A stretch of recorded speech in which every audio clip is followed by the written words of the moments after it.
Your last recording is going to focus on the final P, which is product.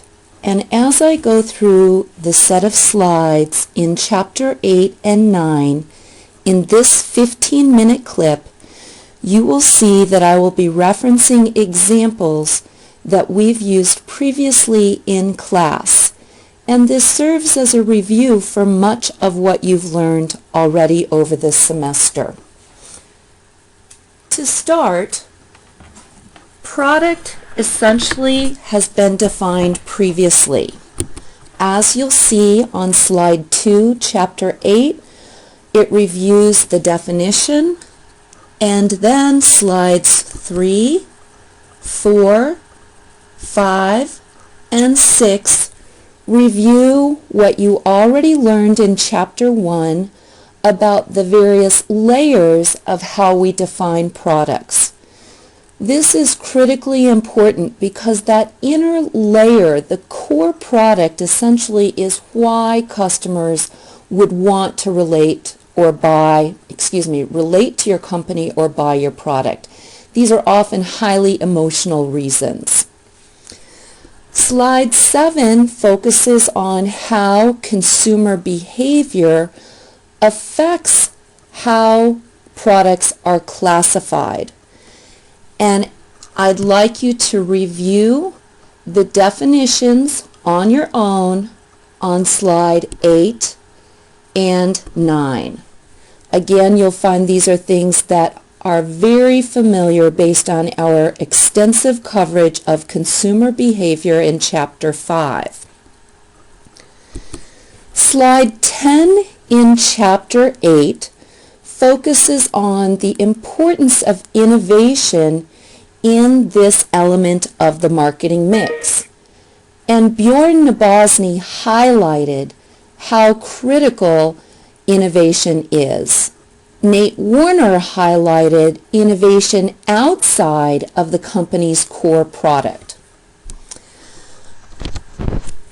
There are 3 types of innovations, and I would like you to review these types: continuous, dynamically continuous, and discontinuous. And I will cover those in the review session on Friday. Bjorn also mentioned the process by which companies go through new product development. And what you'll see on slide 14 is all companies have what is called a stage gate process, where each stage is a phase, and in order to move to the next phase, a company has to clear a hurdle or a gate.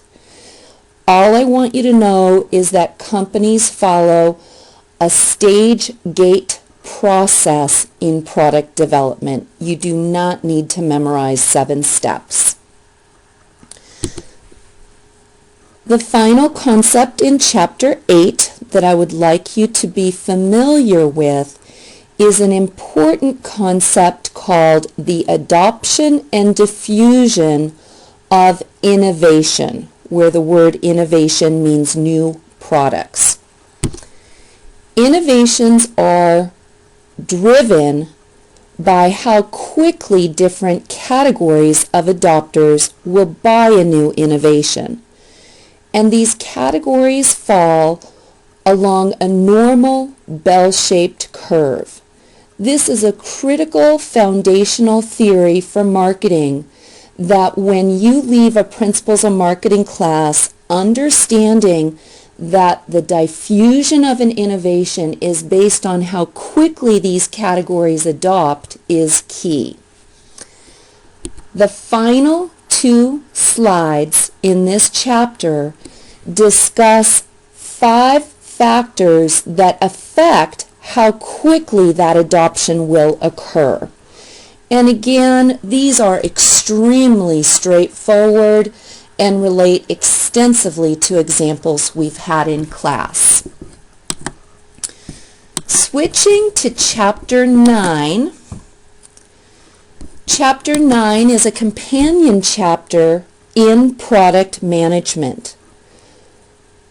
This slide shows the stages of the life cycle that a company goes through over time and how those stages are determined based on when sales and profits peak.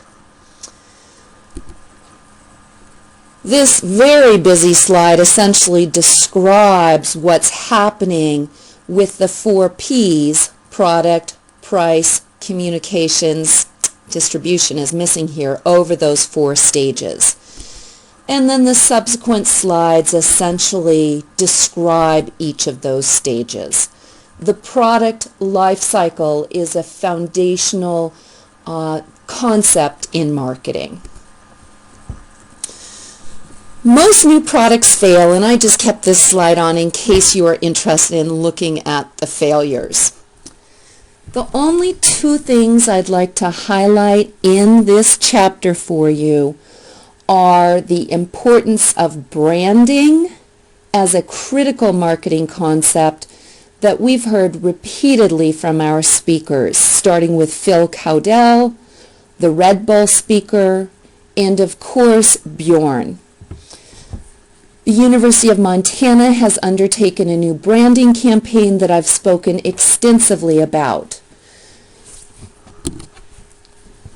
The most important aspect of a brand is this idea of an emotional connection.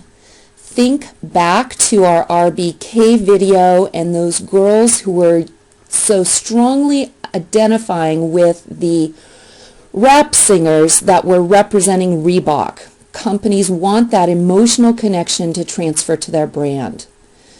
Ultimately, customers believe that brands are a promise about what they can expect from a product. And this is why franchising is so important. Customers go to franchises like Starbucks because they know what to expect out of that brand. And we've talked about the importance of brand personality. Brand equity essentially is the advantage conferred to companies that have a strong brand. And that equity is used to leverage in companies' brand extensions. Many people say that when consumers pay more money for a popular brand, that it's not worth the value. But what I would like you to keep in mind is that there are different segments of the market that value what that brand name stands for more so than other segments. We already defined brand equity previously. As Bjorn told you, and Nate as well, branding is a lot about storytelling.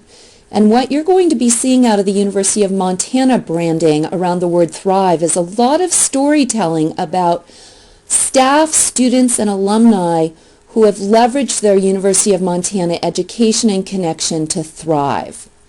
Storytelling is the key issue here. Bjorn talked a lot about a good brand name, so I wanted to show you the fit between what you learned from him and what the book says about the use of branding. Bjorn talked about the importance of legally protecting his trademark, particularly as it pertained to Moose Drool. And here we see all of the elements that are required for a company to make a brand successful. From my perspective, the most important aspect of a brand is whether every single employee in the company embodies the brand spirit. It's why Southwest Airlines is so excellent. Each employee understands their role, and this relates to the organizational culture of a company. If the people in the company don't deliver the brand promise, it really doesn't matter what the logo says or the advertising says. There can be individual brands such as Tide and Crest that are made by P&G, or there can be a family brand such as Dole, where all Dole products have the same brand name. We did national and store brands when I showed you the side-by-side comparison of Dove soap, a national brand, where the word national means made by the manufacturer, Dove, versus a store brand, in this case Kirkland brand soap, that was the retailer's brand. This is a really important distinction, and I brought the Dove and the Kirkland brand soap to class because I want you to know that the national companies actually make those retailers' products. And so they're essentially setting up their competition to sell a similar product at a lower price. The margin picture for the retailer is that they actually make more money on their store brands than they do on the manufacturer's brands. And this is really important because the retailers then have more of an interest in using the manufacturer's brand to draw traffic to the store, but then give preferred shelf space to their store brands because they make a better margin on them. It's a very interesting competitive dynamic and shows once again that the supply chain dynamics are what really drives marketing, particularly in terms of placement and distribution. Okay, the last section of this chapter deals with packaging. And again, I wanted to highlight what we learned from Bjorn about the importance of packaging. And I also brought in examples of packaging for chocolate and examples of packaging for soap.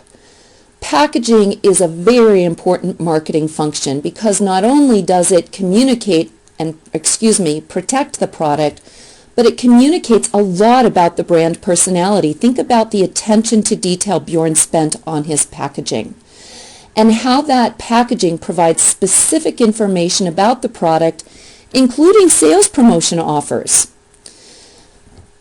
Packaging today, one of the most important aspects is sustainability and what is the right word I'm looking for? Minimizing the impact of packaging on the environment and using packaging in terms of competitive advantage. Ziploc bags, for example, pour spouts, anything that makes it easy for the customer can actually create a competitive advantage in the marketplace.